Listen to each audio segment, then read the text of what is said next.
Hello, Acho. Let's read out the question first. A parabolic section of wire OA is located in the XY plane and carries current I equals to 12 ampere. एक parabolic wire, ठीक है, इसमें से current flow कर रहा है I equals 12 ampere ओ ए, उसको magnetic field में रख दिया गया है. A uniform magnetic field of B equals to 4.0 Tesla, making an angle of 60 degree with the x-axis exists in XY plane. और जो मैग्नेटिक फील्ड है वो x के साथ 60 डिग्री का एंगल बना रही है. So calculate the magnetic force on the wire O A. Coordinate of A are 0.25 metre, 1 metre. So हमें फोर्स, मैग्नेटिक फोर्स कैलकुलेट करना है इस ओ ए वायर पर, ठीक है, due to this magnetic field, while it is given the coordinate of a 0.25 metre and 1 metre के बराबर. तो चलिए स्टार्ट करते हैं हम सोल्यूशन से. But before of its, let's talk about the key concept which we are going to use here for this question. तो देखिए, due to uniform magnetic field जो भी फोर्स लग रही होती है किसी भी वायर पर, उसका मान किसके बराबर होता है? Current in bracket the length vector into magnetic field vector, right.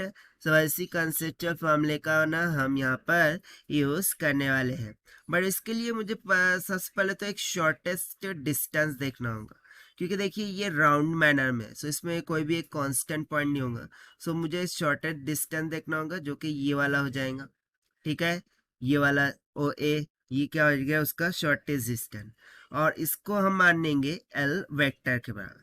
सो इस shortest distance O A L vector के लिए यदि मैं कोऑर्डिनेट्स लिखूं, सो वो क्या हो जाएगा? This will be equals to 0.25 I cap plus 1 J cap, that is the coordinate of the A. क्योंकि देखिए ना, यहाँ से 0 टू ए तक का डिस्टेंस देखेंगे.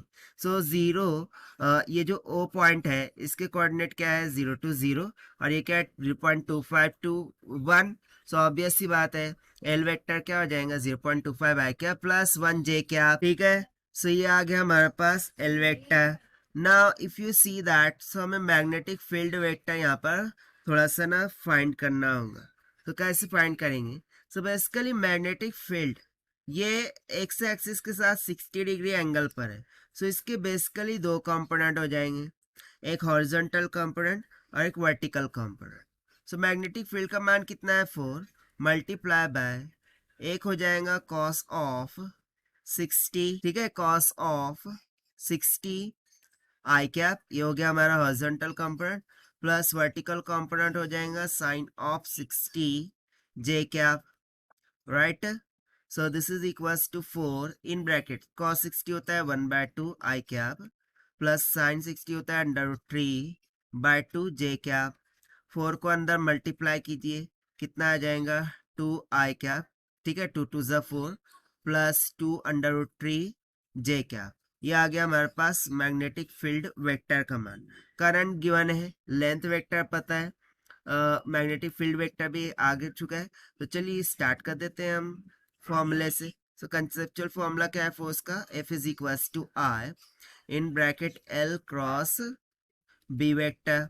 सो this is equals to, now current कितना है? 12 ऑफ एम्पियर.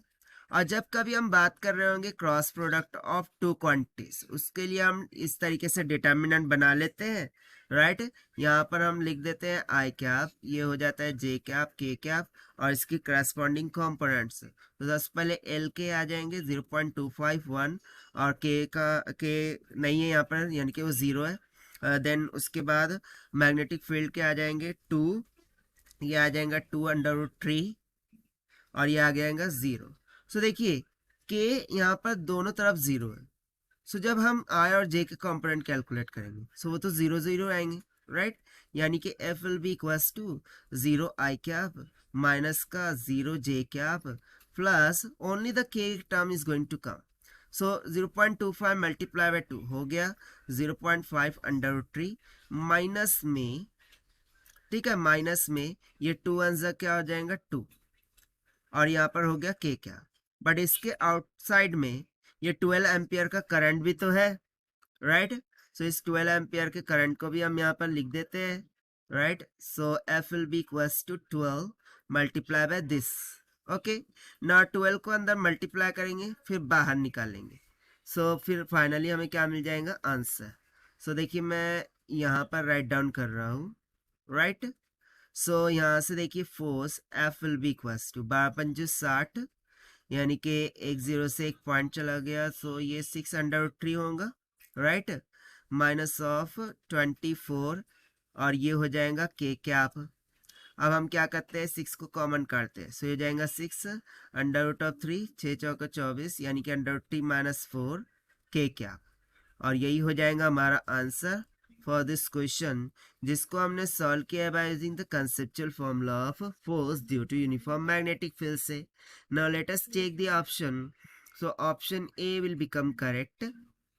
सो यहाँ पर देखिए यूनिट भी लिख दीजिए, फोर्स की यूनिट क्या होगी, न्यूटन। ओके, सो हो जाएगा, सो यहाँ से जो ऑप्शन ए क्या हो रहा है हमारा, correct. So this is the required solution. I hope you understood well. Best of luck, thank you.